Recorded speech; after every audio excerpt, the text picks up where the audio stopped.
Today was kind of difficult because it was my first time actually, quote unquote, teaching in front of the class. And so today I went over the answers for the warm up for seventh period. And it seems to me like it took forever. And maybe I wasn't up there that long, but it felt like an eternity. Um, I called on people. I pretty much called on every student in the classroom because that does help to keep them on task. But I felt like maybe I could have asked my questions better. I'm not totally sure exactly how I could have done it a little bit better. But myself and Mrs. Hannah talked about it, and we thought that perhaps I could have chosen problems that would have had fewer steps, or as opposed to having two problems that had a lot of steps, only have one that has a lot of steps. Then maybe one that still talks about something that they did recently, and then maybe have one or two questions on there that are specifically about the classroom procedures. So I'm hoping to do that because I'll be making the warm ups again tonight, and I would like to actually have them made up for the rest of the week. It just depends on how much time I have before I can turn in other assignments and what time I go to bed tonight. Um, then fifth period is always difficult, especially when Coach Spurlock is there.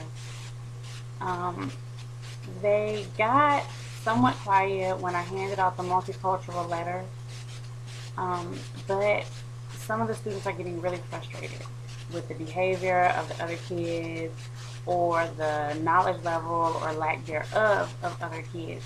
And so those things in and of themselves are starting to create problems. And then there are other random things that it's two students, they sit near each other. One keeps saying the other one's talking to him, but I was sitting very close to both of them and could not tell or did not believe that the student was talking to this other person. Um, but I'm a little nervous that perhaps the back and forth between them is going to escalate.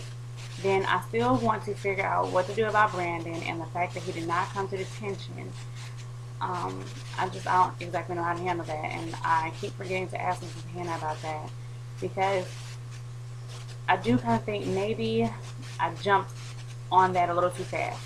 Maybe I mentioned detention before I should have. Um, so that's kind of what I'm thinking about right now. Perhaps I should not have done that.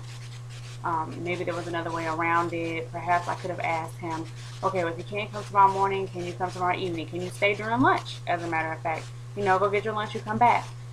I just, they're just, I'm a little, mm, I'm a little confused as to what to do about him in particular because he actually does seem to be one of the kids who's starting to get frustrated with all the talking that happens in class, but sometimes he contributes to it. So it's really hard to tell there.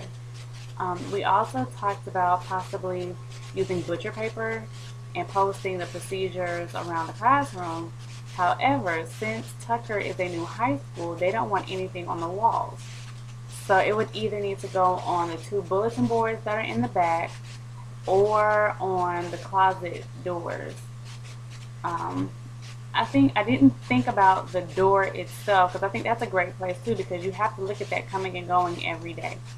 So I might mention that to her as well. But um, I keep thinking I want to come up with my own expectations, what I expect from them when I'm standing up there. But I don't want to be divisive because then it's like, oh, well, okay, when Mrs. Hannah's up here, do this. When Mrs. Frazier's up here, do this. I don't want it to come off like that. But I definitely could use more structure in that classroom. And I think they would benefit from it because they're kind of taking to the structure things that we've done, but it's not being reinforced. And that's partially my own fault because, again, after talking with Ms. McClarity, I'm wondering if I started doing too much too soon. And she brought up a good point in saying this is not your classroom. Right now, you need to be observing, taking notes, and then saying, okay, in my classroom, this is what I would do. So I I feel stuck between a rock and a hard place because I see Miss Hannah struggling with them. I see her frustration, and I just know how noisy and how confused I get when they're talking so much, so loudly, and then you have kids who need your attention who actually need help. And I just get confused. It's just so much.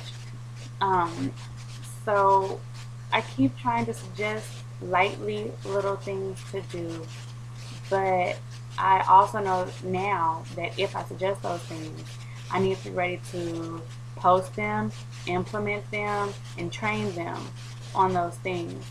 But again, going back to what Ms. McClarity said, is that really my place? Or is that what my mentor teacher wants me to do? And Mrs. Hannah has been great. She is more laid back than I am.